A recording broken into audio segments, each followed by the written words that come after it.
ඉංග්‍රීසි වල let's කියන භාවිතය ගැන මොනවද ඔබ දන්නේ? මේක ටිකක් ප්‍රධාන මාතෘකාවෙන් අමතර දෙයක්. let's අපි දන්නවා let's හැදෙන්නේ let us කෙටි කරලා. මේ භාවිත දෙක කෙටි කරාම let's වෙනවා. let us. us කියන්නේ අප කියන එක. ට්‍රිප් එකක් එහෙම ගියාම අපි කියනවානේ අපි කමු බඩගිනි let's eat යමු කියලා කියන්නේ හදිසියට it's okay let's go දැන් යමු. ඔබ දන්නවද මේ භාවිතය මේ let's කියන භාවිතය නොදුරු අනාගතය හඟවන්නත් යොදන්න පුළුවන් කියලා? let's කියන භාවිතය නොදුරු අනාගතය හඟවන්නත් යොදන්න පුළුවන්. දැන් අපි කියනවා නම් පොඩි අමතර දෙයක් මම මේවට උගන්වන්නේ. අපි යමු හෙට. let's go tomorrow. අපි යමු හෙට කියලා යෝජනාවක් කරන්න පුළුවන්. ලියා ගන්න පුතේ. please write it down. let's go tomorrow. අපි හෙට යමු. මොනවා හරි දෙයක් හෙට කරමු කියලා කියන්නේ. අපිට පුළුවන් let's do it tomorrow කියලා කියන්නේ. දැන් හුඟක් අය මේ භාවිතය දන්නේ දැන් කරන දෙයක් සම්බන්ධව කතා කිරීමට පාවිච්චි කරන භාවිතයක් විදිහට පමණයි. නමුත් සැබවින්ම මේ භාවිතය අපිට යොදන්න පුළුවන්කම තියෙනවා නොදුරු අනාගතය හඟවන්න. අපි කරමු අද හවස. let's do it this evening. අපි ඒක කරමු අද හවස කියලා අපි කතා කරනවා. let's do it කියලා. මෙතනින් පස්සේ මෙතෙන්ට එන්න ඕනේ. this evening කවදාවත් අද හවස කියන එක අපි කියන්නේ today evening කියලා. අද හවස කියලා අපි කියන්නේ this evening. let's do it this evening. ඒක අද අපි හවස කරමු. අද උදේ this morning. අද දවල් this afternoon. අද රෑ කිව්වොත් tonight. අද රෑ tonight. ඉතින් මේක මම මේ අමතර පාඩමකට ඔබට ගත්ත නිසා වැඩි කාලයක් මම මෙතෙන්ට ගත කරන්නේ නැහැ. ඒතර let's go now කියන්නත් පුළුවන්. සමහරව අහනවා let's go කිව්වහම අපි දැන් යමු කියලා තේරුම එතන ඇවිල්ලා ඉවරයි නේද? now කියලා වචනයක් එතනට දාන්න ඕනේද කියලා. now දාන්න ඕනේ. අපි දැන් යමු. let's go now. අනිවාර්යද දාන එක? අනිවාර්ය නෑ. නිකන් let's go කිව්වත් ඒත් ඇති. අපි යන්න. let's go. පටන් ගමු. let's start. පටන් ගමු කියන්නේ let's start. දැන් පටන් ගමු. දැන් අපි කිව්වොත් එහෙනම් අපි ඒක පටන් ගමු පැය දෙකකින්. මේ ඔයගොල්ලෝ ඉංග්‍රීසි වල දැකලා නැති දේවල් මම පෙන්නන්නේ. ඒකනේ අපි සතියේ දවස් 6ක් වුණ ගහන්නේ සජීවීව. this is a live class. සජීවීව ඔබ සමග මම වුණ ගහනවා සතියේ දවස් 6ක්. අපි ඒක පටන් ගමු පැය දෙකකින්. දැන් අපි දැන් පටන් ගමු කිව්වොත් ඒත් පුළුවන් මේක භාවිතා කරන්න. let's start. let's start. අපි ඒක පටන් ගමු පැය දෙකකින් කියලා අපි කියනවා. අල් නයන්නේ අදහස ගන්න in වලින් let's start it in 2 hours.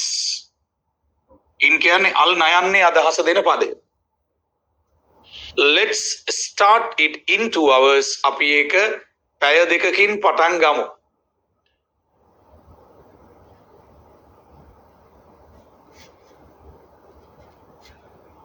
අපි ඉවර කරමු. let's finish it. දැන් ඉවර කරමු. දැන් කියන අදහස දැන් අර විශේෂයෙන් කාලය හඟවන පදයක් යෙදුවේ නැත්තම් දැන් ඉවර කරමු කියලා අදහස එන්නේ. let's finish it. අපි ඉවර කරමු හෙට. let's finish it tomorrow. let's finish it tomorrow. විශේෂයෙන් නොදුරු අනාගතය හඟවන්න. අපිට උනන් දවස් දෙකකින් කියන්න පුළුවන්. let's finish it in 2 days. let's finish it in 2 days. ඒ කියන්නේ නොදුරු අනාගතය හඟවන්නත් දැන් ගැන හඟවන්නත් let's භාවිතය යොදන්න පුළුවන්. තව පැයකින් කරන දෙයක් ගැනත් කතා කරන්න පුළුවන්. හොඳයි. ඉතින් මේ අමතර දැනුමට ඔබට ලබා දුන්නු දෙය දැන් අපි යමු ඉදිරියට. අද සාකච්ඡාවේදී මම කතා කරනවා ඔබ සමග විශේෂයෙන් විතයක් තමයි අතීත කාල ප්‍රශ්න විමසීමේදී අතීත කාල භාවිතයේදී the past tense කියලා අපි මාතෘකාව ගමු. අතීත කාලයේදී අපිට පුළුවන්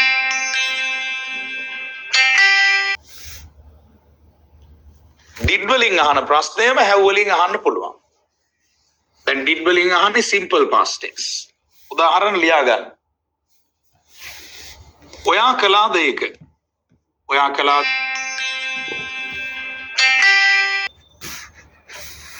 ඒක කියලා අපි අහන්නේ did you do it? කරනවට ක්‍රියාපදයේ do.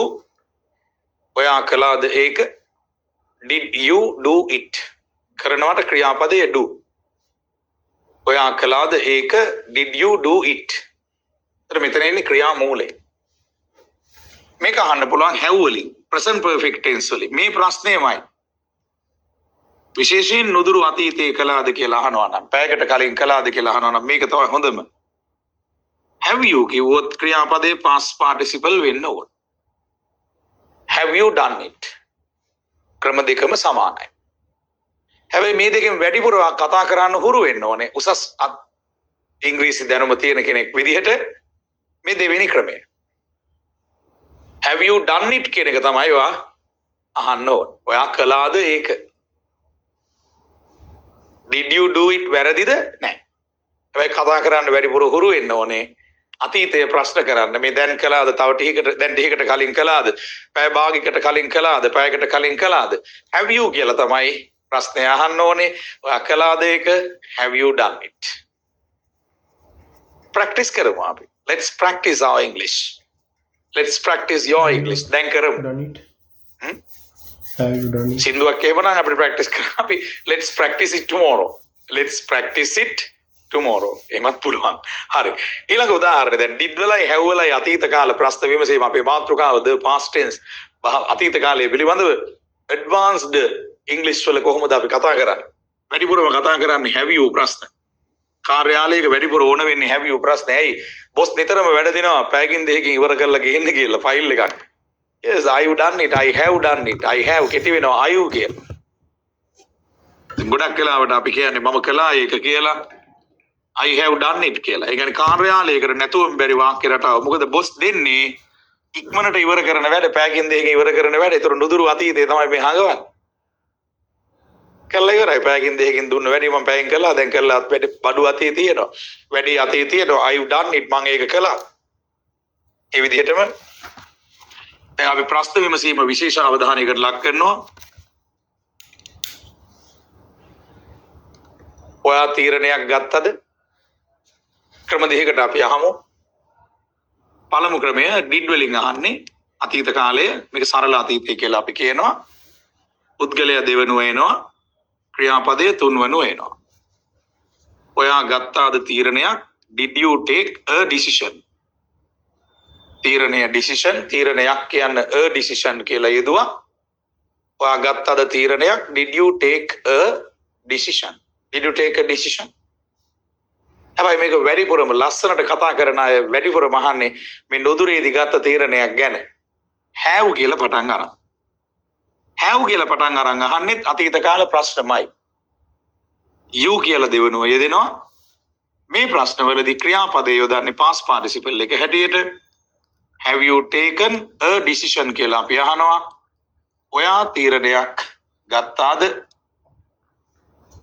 have you taken a decision? තීරණය decision, තීරණයක් කියලා අපි කියන්නේ a decision. have you taken a decision? ඔයා තීරණයක් ගත්තාද? ගන්නවා take, past participle අවස්ථාව taken. have you taken a decision? have you taken a decision? next example. ඊළඟ උදාහරණය සටහන් කරගන්න පුතේ. දැන් මේ දෙකෙන්ම සමාන අදහසක් ගන්න පුළුවන්. හැබැයි ගොඩක් ඈත අතීතයේ දේවල් ගැන විමසනවා නම් මේක තමයි ගොඩක්ම වළංගු. නුදුරු අතීතයට මේ දෙකම වළංගු. ළඟ අතීතයේ ඊයේ කරපු දේ, පෙරේද කරපු දේ, ළඟදී කරපු දේ මේ දෙකම වළංගු. ඈත අතීතයට මේක විතරයි වළංගු. did භාවිතය. හැබැයි මේ දෙකෙන් නුදුරු අතීතයේ හංගවන්න වැඩිපුර පාවිච්චි කරන්නේ advanced knowledge එකක් තියෙන අය මේ දෙවෙනි ක්‍රමය. කියන්නේ good English වල පාවිච්චි කරන්නේ මේක. ඔයා ප්‍රවෘත්ති බැලුවද? ක්‍රම දෙකක්. වැඩිපුර පාවිච්චි කරන්නේ දෙවෙනි ක්‍රමය, have වලින් අහන ක්‍රමය. ඔයා ප්‍රවෘත්ති බැලුවද? පළවෙනි ක්‍රමය did you see? ඔයා බැලුවද? බැලුවද? Did you see? ප්‍රවෘත්ති. Did you see news? හැබැයි වැඩිපුරම මේක අහන්නේ ඉංග්‍රීසි කතා කරන ලෝකේ have වලින්. present perfect tense වලින්. නුදුරු අතීතයේදී නැත්නම් අද හවස ප්‍රවෘත්ති live at 8. Have you seen news? news බැලුවද? දැන් ඔබ අහලා ඇති ඉගෙනගෙන ඇති ටීවී බලනවට watch කියන ක්‍රියාපදේ භාවිතා කරන බව. හැබැයි ටීවී බලනකොට see කියන ක්‍රියාපදය ඒකේ past participle එක seen භාවිතා කරනවා. ටීවී බලනකොට watch අනිවාර්ය නෑ. watch විතරක් යොදන්න අවශ්‍ය නෑ. ඔයා news බැලුවද? have you seen news කියලත් අහන්න පුළුවන්කම තියෙනවා. next example ඊළඟ උදාහරණය.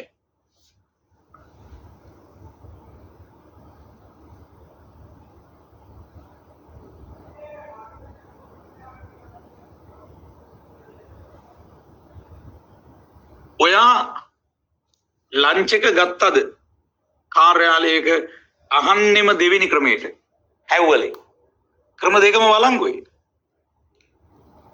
did වලින් අහන්න පුළුවන් සරල අතීතය කියලා මේකට අපි කියනවා simple past tense. ඔයා ලන්ච් එක ගත්තද? Did you take your lunch? Did you take your lunch? Did you take your lunch? හැබැයි අහන්නෙම මේ ක්‍රමයට විශේෂයෙන් නුදුරු අනාගතයේ අවධාරණය කරන්නේ have වලින්. Have you taken your lunch? මෙතන තියෙන ක්‍රියාපදයේ past participle එක. Have you taken your lunch? ඔයා lunch එක ගත්තාද? Have you taken your lunch? Have you taken your lunch? Take past participle අවස්ථාව taken. T-A-K-E-N. Have you taken your lunch? ඔයා lunch එක ගත්තද? next example ඊළඟ උදාහරණය. මේ ක්‍රම දෙකෙන් මේ දෙවෙනි ක්‍රමය තමයි වඩාත්ම බහුල භාවිතය. අපි කියන්නේ common use කියන්නේ. This is the common use in your day to day uses. You are taken us. අපි ගමු මෙහෙම භාවිතයක්. මෙහෙම අදහසක්. ඔයා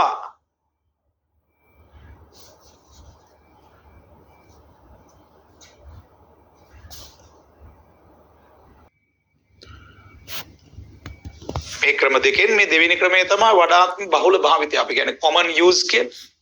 This is the common use in your day to day uses. අපි ගමු මෙහෙම භාවිතයක්. මෙහෙම අදහසක්. ඔයා නෑවද? මේ පළවෙනි ක්‍රමයට අහන්න පුළුවන් ඔයා නෑවද කියලා did වලින්. Did you take a bath? ඔයා නෑවද? Did you take a bath? උතේ දෙවෙනි ක්‍රමයට අපි අහනවා නම් ඔයා නෑවද කියලා have වලින් පටන් අරන් අහනවා.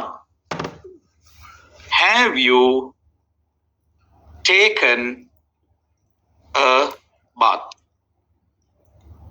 Have you taken a bath? Take වල past participle අවස්ථාව taken. Have you taken a bath? Have you taken a bath? Have you taken a bath? දෙවෙනි ක්‍රමයේදී have you ප්‍රශ්නයේදී අපි යොදන්නේ past participle අවස්ථාව.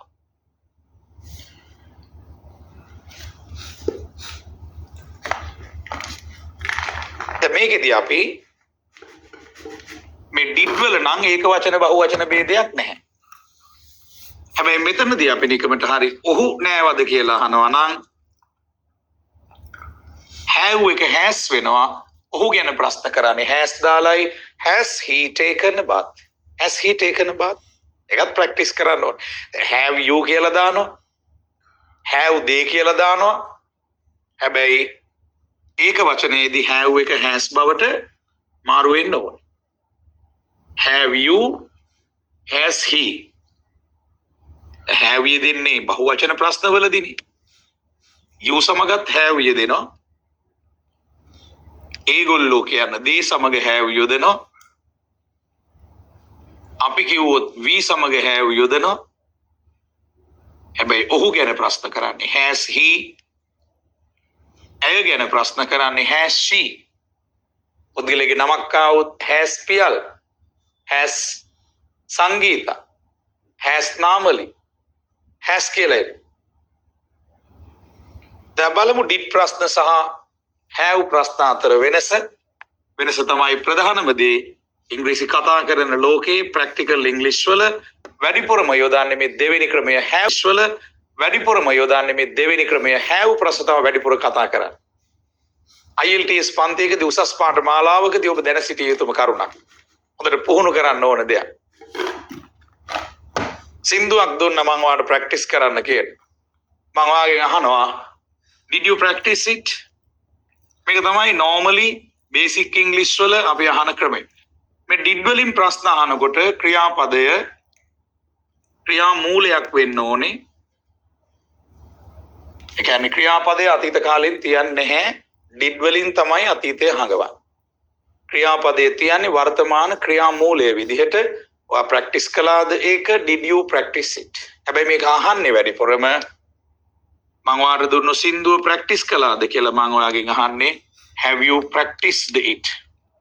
Have you practiced it? මෙතනදී ක්‍රියාපදයේ එන්නේ past participle එක විදිහට. Have you practiced it? ඔයා ඒක ප්‍රැක්ටිස් කළාද? මේ පාඩම් වල රෙකෝඩින්ග්ස් ඔයගලන්ට ලැබෙන්නේ අපේ උසස් පාඨමාලාවේ වීඩියෝ පාඩම් 50 ඇප් එක හරහා. හැම කෙනෙක්ම රුපියල් 1500ක් දීලා ඇප් එක ගන්න. ඩිප්ලෝමා පන්තියේ ඉන්න අයත් අපේ IELTS පන්තියේ ඉන්නවා. ඒ අයටත් මේ පාඩම් වල රෙකෝඩින්ග්ස් ලබා ගන්න රුපියල් 1500ක් අමතර වශයෙන් ගෙවලා උසස් පාඨමාලාවේ ඇප් එක ලබා ගන්න වෙනවා. IELTS ඇප් එක අපි ෆ්‍රී දෙනවා වීඩියෝ පාඩම් 50ක්. අද අපි ඉදිරියට යමු. අපි ඊළඟට කතා කරමු තවත් ලස්සන භාවිතයක් did වලයි have වලයි වෙනස පිළිබඳව.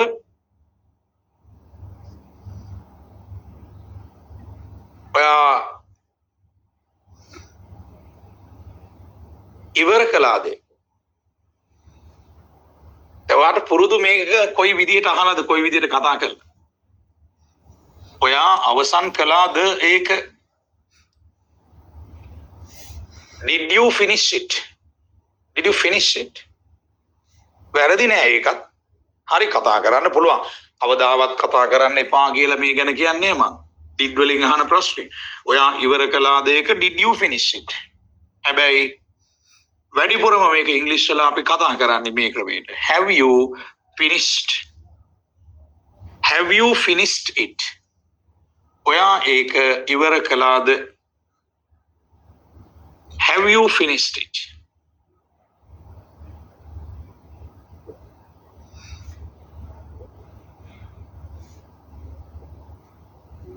ඔහු එව්වාද ෆයිල් එක? දැන් මේ have භාවිතය දාන්නේ පුතේ past participle. අපි අහනවා ඔහු එව්වාද ෆයිල් එක කියලා. ඔහු එව්වාද? did he? මේකෙදි දාන්නේ ක්‍රියා මූලය වර්තමාන ක්‍රියාපද send. මේක අතීතයේ වෙන්නේ past participle එක වෙන්නේ sent. මේ තියෙන ක්‍රියා මූලය. Did you send? Did he send? ඔහු එව්වාද ෆයිල් එක? Did he send the file? හැබැයි ඒක වැඩිපුරම කාර්යාලවල අපි කතා කරන්නේ නුදුරු අතීතයේ කළ දෙයක් සම්බන්ධව නම් did වලින් නෙමෙයි. දැන් he නිසා has වලින් අපි අහනවා has he sent the file? Has he sent the file? ඔහු එව්වාද ෆයිල් එක? Has he sent the file? Has he sent the file?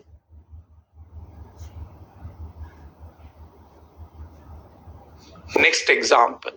ඊළඟ උදාහරණය.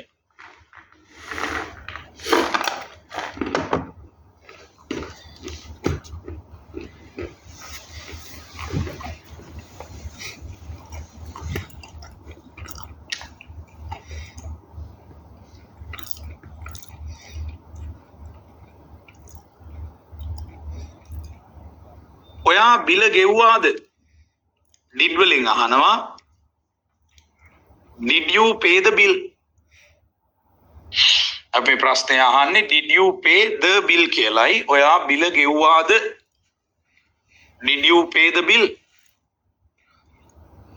ඒක has වලින් අපි අහනවා නැත්නම් have වලින් අපි අහනවා have you paid the bill? have කියලා පටන් ගන්නවා. දෙවෙනි පියවර you ඊළඟට ක්‍රියාපදයේ past participle අවස්ථාව paid. ඔයා බිල ගෙව්වාද? have you paid the bill? ගොඩක් දුරට කතා කරන්නෙම common use එක common English වල day to day users වල මේ දෙවෙනි ක්‍රමය තමයි අපි කතා කරන්නේ. have you paid the bill? ඔයා බිල් එක ගෙව්වාද? yes I have. no I haven't. යනාදි වශයෙන් කෙටි පිළිතුරු දෙන්න පුළුවන්. කෙටි පිළිතුරු සම්ප්‍රදාය පුළුවන් තරම් හුරු වෙන්න. ඔව් මම බිල ගෙව්වා කියලා අපි කතා කරන්නේ. yes I have කියලායි. නෑ මම බිල ගෙව්වේ නෑ කියලා අපි කතා කරන්නේ. no I haven't කියලායි. කෙටි පිළිතුරු සම්ප්‍රදාය. no I haven't. yes I have. ඔව් මම ඒ දේ කළා. no I haven't. නෑ මම ඒ දේ කළේ නැහැ. no I haven't. next example. ඊළඟ උදාහරණය.